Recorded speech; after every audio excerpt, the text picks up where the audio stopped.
They say growth doesn't just happen, it's built with patience, mistakes, and a little bit of faith.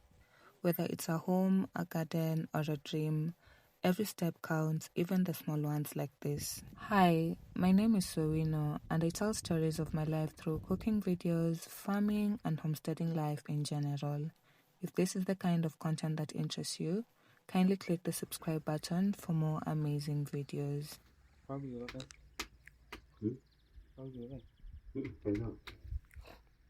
So, as we were continuing with the garden beds, work was also ongoing at the pit.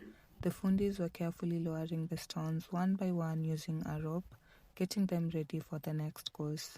You can also see we've moved a few more courses up from the last time you saw it. I can't wait to see how it will look once the walls are all the way up.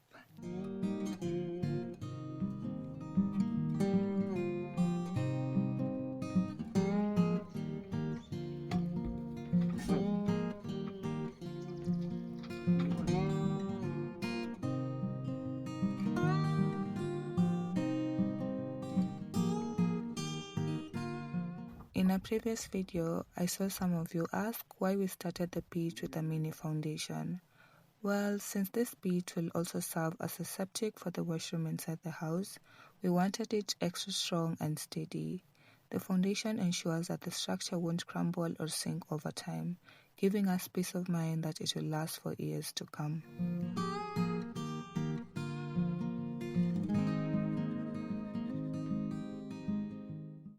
After every 4 courses, they did steel reinforcement. This steel works together with a mixture of cement, sand, ballast, and water to give it extra strength. Its main purpose is to make sure that as they continue building higher, the stone courses don't collapse inward.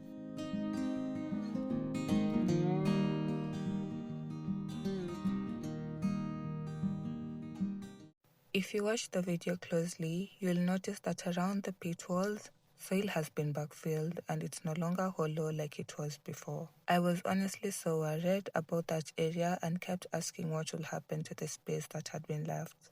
They told me they will backfill it, but for some reason, it didn't fully make sense to me at the time. Probably because I tend to overthink things and like to visualize the end result.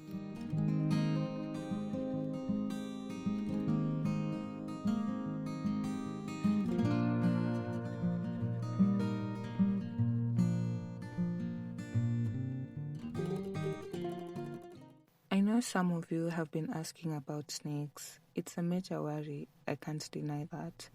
But honestly, I've only seen one, and that was a tiny one when we first started digging the soil that we would use for the house. And that was a long time ago, and we were told it was there because the land hadn't been used for some time. Once the ground starts being worked on and with people moving around, they tend to stay away. Of course, we're still taking all the precautions to make sure the area stays safe. So, yes, it's something to worry about, but up to today, we haven't seen any. What we do see more often are hares, squirrels, sometimes tick along the roads, and even occasional mongoose and wild birds. All these animals are here because of the forests around us and the bare land nearby where they live. Sometimes they wander into people's farms looking for food, but that's usually all. Of course, we are still taking precautions to make sure our homestead stays safe.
has started changing and I can't wait for us to start planting. Speaking of planting, when we were preparing our garden beds, you might have noticed we use black plastic sheets instead of carton boxes. The thing is, we needed a lot of carton boxes, and the ones we found were being sold at exaggerated prices. Time was already tight and the patience was running thin, so we went with what was easily accessible. The same black plastic sheets we had used when laying the earthen floor. You can actually see in the video how we did it. The black sheet works by creating a barrier between the soil and the bed structure, helping retain moisture and protect the beds from direct contact with the ground. Now, since we're talking about the floor, some of you asked what type of grass we're using in the mix. We went with the rice straw. I'm not sure if some people call it rice grass, and we had to go all the way to the rice fields to get enough because we needed a lot. Rice straw is ideal because it's strong, fibrous, and binds the plaster or earthen mix well. If rice straw isn't available, wheat straw is the best alternative.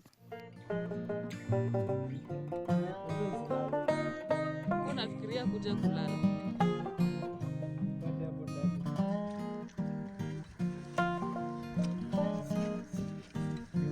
Ningesema iko ndani kuna hiyo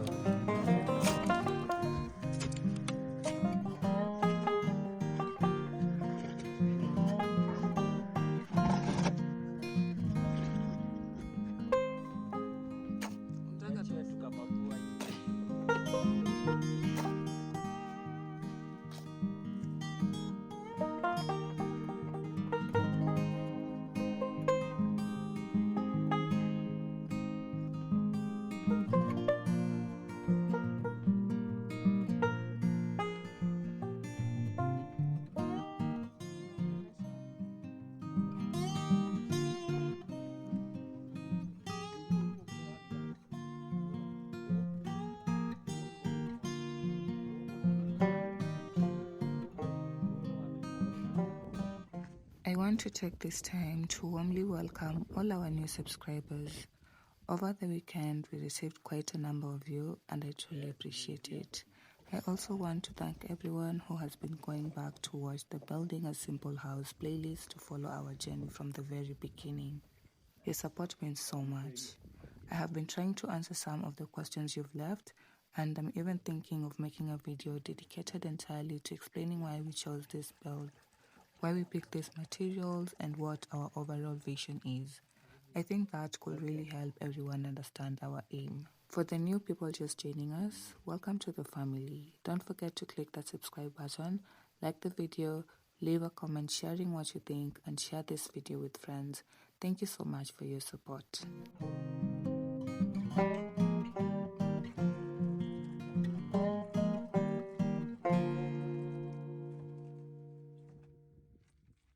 Na plasta pia inamwagiliwa maji ya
As we are about 3/4 of the way through finishing the pit walls, I want to take a moment to talk about the paint. I loved how much you all enjoyed the video, and it sparked a lot of curiosity about how it works. Since the paint we're using is water soluble, it will wash away if it isn't sealed properly, which is why something like linseed oil will eventually be applied. Originally, we had planned to simply seal the walls after plastering, but as we watched the walls dry, we noticed some patches and uneven areas that we didn't like. That's one of the reasons we decided to go with painting instead, to create a more even and visually pleasing finish.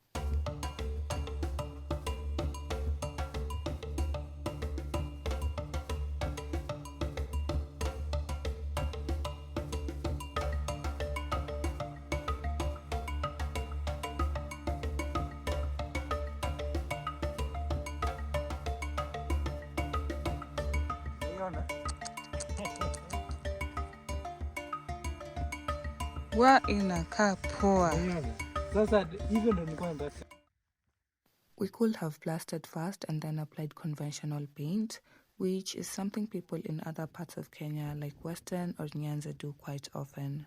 But for this house, we wanted a natural finish that complements the materials we've used throughout the build.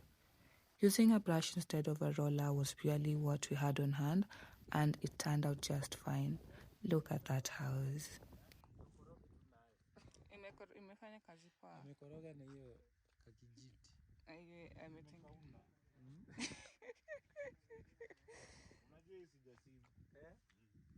We are carefully observing how the walls and paint behave as they dry, because we want to make sure the finish lasts and looks good over time.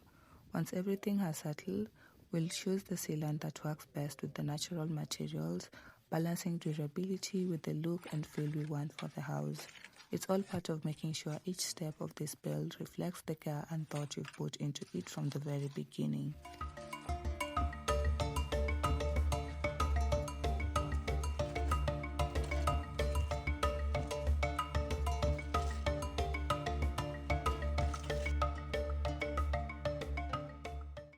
As we come to the end of this video, I just want to say how happy I am with the progress we've made.